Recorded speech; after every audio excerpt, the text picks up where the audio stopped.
નમસ્કાર દર્શક મિત્રો, દિલોક સત્તા શોમાં આપનું સ્વાગત છે। બંગાળની ખાડીમાં સર્જાયેલું શક્તિશાળી વાવાઝોડું મોન્થાએ ગઈકાલે એટલે કે મંગળવારે કાકીનાડા અને મછલીપટ્ટમની વચ્ચે લેન્ડફોલ કર્યું હતું।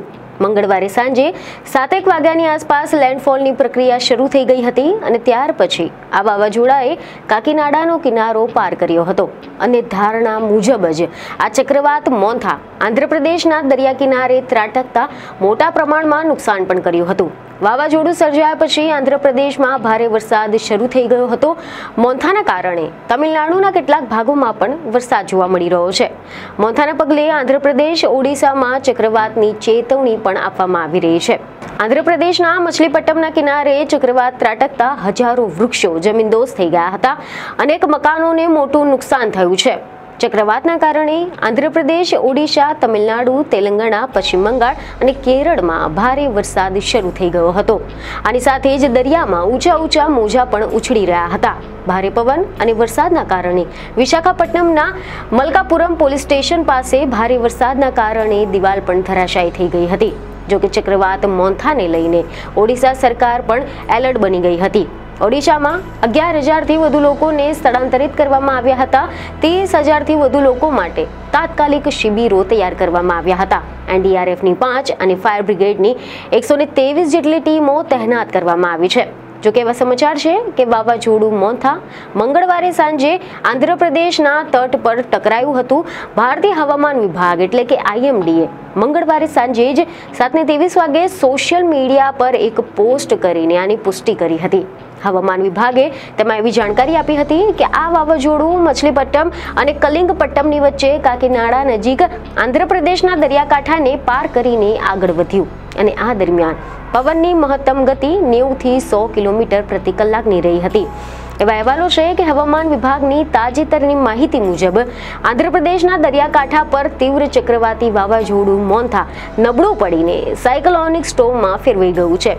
આંધ્રપ્રદેશના દરિયાકાંઠા પર તીવ્ર ચક્રવાતી વાવાઝોડું મોન્થા આના છેલ્લા 6 કલાક દરમિયાન 10 કિલોમીટર પ્રતિ કલાકની ઝડપે લગભગ ઉત્તર પશ્ચિમ તરફ આગળ વધ્યું હતું અને જે નબળું પડીને સાયક્લોનિક સ્ટોર્મમાં ફેરવાઈ ગયું હતું।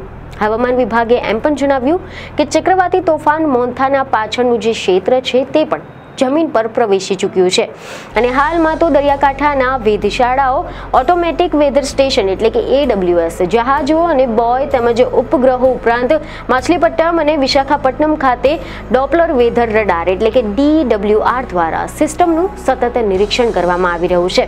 આ વાવાઝોડું મોન્થાના કારણે પાડોશી રાજ્ય ઓડિશામાં પણ ભારે વરસાદ જોવા મળ્યો છે। આના કારણે દરિયાકાંઠાના અને દક્ષિણ જિલ્લાઓમાં ભૂસ્ખલન પણ થયું હતું। ઘરોને નુકસાન થયું છે। ઘણી જગ્યાએ ઝાડો પણ ઉખડી ગયા હતા। કાનગીરી, કોરાપુટ, રાયગઢ, ગજપતિ, ગંજમ, કંધમાલ, કાલાહાંડી અને નવરંગપુર સહિત દક્ષિણ ઓડિશાના કુલ 15 જિલ્લાઓમાં જનજીવન પ્રભાવિત થયું છે। મુખ્યમંત્રી મોહન ચરણ માઝીએ આપત્તિની અસર ઘટાડવા માટે રાજ્યની તૈયારીઓની સમીક્ષા કરી હતી અને તેનો હેતુ જાનમાલમાં કોઈ પણ પ્રકારના નુકસાનને રોકવાનો છે। અસરગ્રસ્ત લોકોને આશ્રય આપવા માટે 2000થી વધુ ચક્રવાત આશ્રય સ્થાનો સ્થાપિત કરવામાં આવ્યા છે। દક્ષિણના 8 જિલ્લાઓમાં એનડીઆરએફ, આમની સાથે જ ઓડિશા આપત્તિ પ્રતિભાવ દળ એટલે ODRF અને આની સાથે જ અગ્નિશામક સેવાઓના કર્મચારીઓ સહિત 153 બચાવ ટીમો, જેમાં 6000થી વધુ કર્મચારીઓ તહેનાત છે। વહીવટીતંત્રએ 9 જિલ્લાઓમાં 30 ઓક્ટોબર સુધી શાળાઓ અને આંગણવાડી કેન્દ્રોને બંધ રાખવાની જાહેરાત કરી છે। આની સાથે જ સરકારી કર્મચારીઓની રજા પણ 30 ઓક્ટોબર સુધી રદ કરી દેવામાં આવી છે। પ્રવાસીઓ અને સ્થાનિક લોકોને દરિયા કિનારાના મુલાકાત લેતા અટકાવવા માટે તમામ દરિયા કિનારે સીલ કરી દેવામાં આવ્યા છે। વાવાઝોડાના કારણે પૂર્વ તટ રેલવે પર સેવાઓ પર ભારે અસર જોવા મળી રહી છે। રદ કરાયેલી ટ્રેનો, વોલ્ટ્રેડ જે વિસ્તારો છે તેમાં તેમની આસપાસ દોડતી 61 ટ્રેનો રદ કરવામાં આવી છે। અન્ય અસરગ્રસ્ત ટ્રેનો 2 ટ્રેનોને ડાયવર્ટ કરવામાં આવી છે। 5 ટ્રેનોને વહેલી શરૂ કરવામાં આવી હતી જ્યારે 8 ટ્રેનોના સમયપત્રકમાં ફેરફાર કરવામાં આવ્યા હતા। હવામાન વિભાગે આંધ્રપ્રદેશમાં 26માંથી 23 જિલ્લાઓમાં રેડ અને ઓરેન્જ એલર્ટની જાહેરાત કરી હતી। આ સિવાય તમિલનાડુમાં ચેન્નઈમાં શાળા કોલેજોમાં રજા જાહેર કરી દેવામાં આવી છે। દક્ષિણ મધ્ય રેલવેની વિશાખાપટ્ટનમ જતી ઘણી બધી ટ્રેનોને રદ કરવાની જાહેરાત કરવામાં આવી છે। પાટાનું નિરીક્ષણ કર્યા પછી હવામાનની સ્થિતિ સુધરે પછી જ આ ટ્રેનો શરૂ થશે। વિજયવાડાથી દેશના અલગ અલગ ભાગોની ફ્લાઇટ પણ બંધ કરી દેવામાં આવી છે. ઇન્ડિગોએ જાહેરાત કરી હતી કે હવામાનની સ્થિતિને ધ્યાનમાં રાખતા ઉડાન સેવાઓને અસર થઈ શકે છે. અને હવે આપણે વાત કરીએ કે આ મોન્થા વાવાઝોડાની ગુજરાતને કેવી અસર થવાની છે. તો એવા રિપોર્ટ સામે આવ્યા છે કે આ મોન્થા વાવાઝોડું આંધ્રપ્રદેશ પર ત્રાટકશે એટલે એની સીધી અસર ગુજરાતને થવાની શક્યતા ન હતી તેવી જાણકારી હવામાન વિભાગે આપી હતી.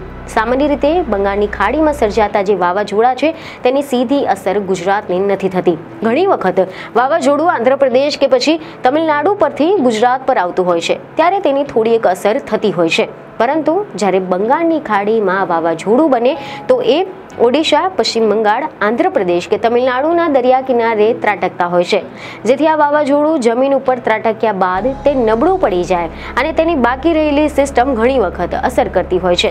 એટલે કે બંગાળની ખાડીનું વાવાઝોડું સીધું જ ગુજરાતને અસર નહીં કરે, પરંતુ આની સાથે જ મોન્થા વાવાઝોડું આંધ્રપ્રદેશ પર ત્રાટક્યા બાદ તે વળાંક લેશે અને ઉત્તર ભારત તરફ જાય એવી શક્યતા હોય. આના કારણે તેની સીધી અસર ગુજરાતને થવાની શક્યતા નથી. જોકે તેમ છતાં પણ એવા સામે આવ્યા છે કે હવામાન વિભાગે એવી જાણકારી આપી છે કે પૂર્વ મધ્ય અરબી સમુદ્ર પર રચાયેલી ડિપ્રેશનના કારણે આજે એટલે કે 29 ઓક્ટોબરે ગુજરાતના ઘણા બધા જિલ્લાઓમાં ભારે વરસાદ જોવા મળી શકે છે. આજે અમરેલી અને ભાવનગરમાં ભારે વરસાદનું ઓરેન્જ એલર્ટ આપવામાં આવ્યું છે. આની સાથે જ જૂનાગઢ, ગીર સોમનાથ, બોટાદ, ભરૂચ, સુરત, તાપી, નવસારી, ડાંગ અને વલસાડમાં ભારે વરસાદની આગાહીની સાથે યલો એલર્ટ પણ જાહેર કરવામાં આવ્યું છે. આવી જ રીતે હવામાન વિભાગે જણાવ્યું છે કે ઉત્તર પૂર્વ રાજસ્થાન અને આસપાસના વિસ્તારોમાં સમુદ્રની સપાટીથી એક અપર એર સાયક્લોનિક સર્ક્યુલેશન રચાયું છે અને આ ટ્રફ હવે પૂર્વ મધ્ય અરબી સમુદ્ર પરના ડિપ્રેશનની સાથે સંકળાયેલ જે સાયક્લોનિક સર્ક્યુલેશન છે તેનાથી ઉત્તર પૂર્વ રાજસ્થાન સુધી, ઉત્તર પૂર્વ અરબી સમુદ્ર અને મધ્ય ગુજરાત પ્રદેશમાં સરેરાશ સમુદ્રની સપાટીથી ઉપર ફેલાઈ ગયું છે. અને આની સાથે જ ગઈકાલનું વેસ્ટર્ન ડિસ્ટર્બન્સ મધ્ય ઉષ્ણકટિબંધીય પશ્ચિમ પ્રદેશોમાં એક ટ્રફ તરીકે ફેલાઈ ગયું છે અને આના લીધે ગુજરાતમાં વરસાદી માહોલ જોવા મળશે. આની સાથે જ ભારે વરસાદથી ખેડૂતો મુશ્કેલીમાં મુકાઈ ગયા છે. ગુજરાતના ખેડૂતોની હાલત કફોડી બની ગઈ છે. ખેડૂતોની મહિનાઓની કમાણી પર પાણી ફરી વળ્યું છે. અનેક વિસ્તારોના ખેડૂતોના પાક ધોવાઈ ગયા છે. તો આ હતી દેશના હવામાન તેમજ મોન્થા ચક્રવાતને લઈને કેટલીક મહત્વની જાણકારી. આવી બીજી અનેક ખબરો માટે અમારી સાથે બન્યા રહો. બીજી એક ખબરો સાથે ફરી મળીશું. ધન્યવાદ.